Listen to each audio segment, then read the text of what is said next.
Makes you wonder, doesn't it? If thoughts can do that to water, imagine what our thoughts can do to us.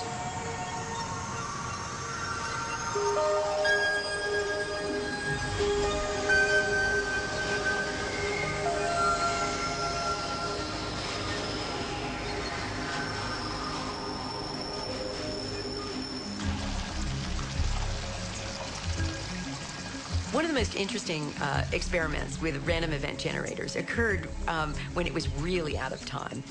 Some of the Princeton investigators and some of the other ones decided that they would try to see whether or not you could affect a random machine after it had run. So they converted it, instead of having a computer with a visual screen, they had a computerized situation that was audio tapes. And they had it with clicks in the left ear and clicks in the right ear. And they already played this with nobody listening to it, so that it already ran. They put that in a vault, and they then gave the tape, the already run tape, to a participant and said, take it home, I want you to listen to it, and I want you to make more left ear clicks than right ear clicks with it. Send your intention to it. So the person did. They handed back the tape, and they played it, and lo and behold, and they played the one in the vault too, and they discovered that they were both the same, and they both had more left clicks than right clicks. So what was going on here? Well, it wasn't as though the person who was the participant had actually affected it at the moment he was listening to it. His thoughts and his attention had moved back down the timeline and affected it at the moment it was generated. Most people don't affect reality in a consistent, substantial way because they don't believe they can. Whatever way we observe the world around us is what comes back to us. And the reason why my life, for instance, is so lacking in joy and happiness and fulfillment is because my focus is lacking in those same things exactly. If we're victims, we should ask ourselves, have I a victim mentality? If I'm continually meeting misfortunes and accidents and tragedies, maybe it's because my mentality is basically attuned to accepting that this is the way life is, and so it happens. Now, why can I not achieve those things? Fundamentally through lack of focus. The average person loses their attention span every 6 to 10 seconds per minute. When one wants to focus intent, you want to be a singleness of mind. That's why some of the old occult teachings teach people to focus on a flame, a match flame, in fact, so that you learn to bring your attention into a very sharp channel so that the energy density becomes greater. The mind is structured in layers, just like the universe is structured in layers, from superficial to profound. And if we use the mind at a very superficial level of ordinary thought, we have very limited power. We can barely move a speck of dust across a tabletop without using our hands. So weak can consciousness be.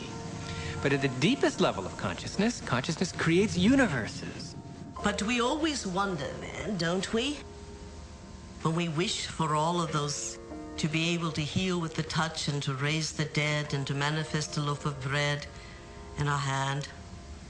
And we always wonder why we can't do that, but we can never ask a question that we don't already know the answer to. And the answer is because we don't believe we could do it, and it interferes with our agenda of our own personal addictions that define us. We have never had enough time to care for anyone else other than our own emotional addictive needs.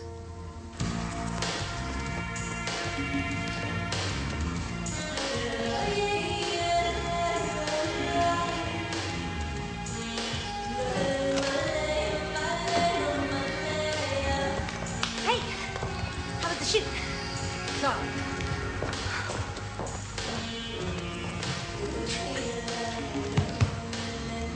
Your boss called. He's worried about you.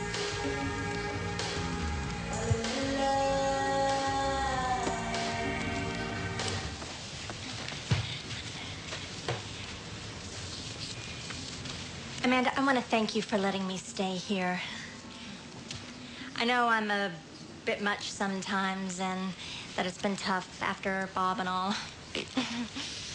And You've just been so wonderful. I mean, I make a mess and, well, I clean up afterwards, but it's not really your style. Sometimes I think you make me sane. Me? The day I make someone sane, they're in trouble. Anyway, I made you something as a thank you gift.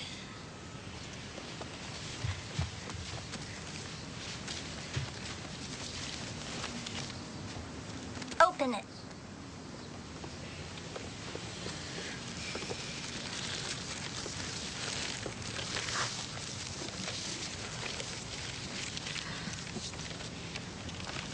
I went through your pictures and picked my favorite ones.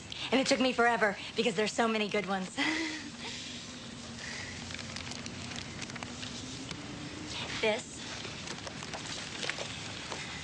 That's for all the wonderful photos you will be taking.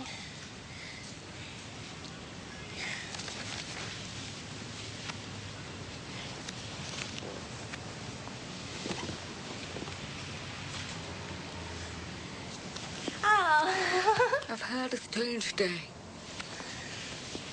Thank you.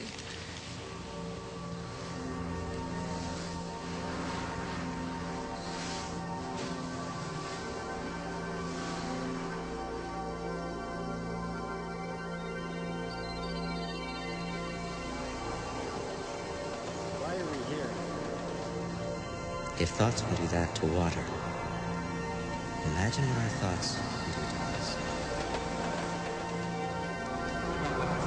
Are made of? Is there a substance of thought?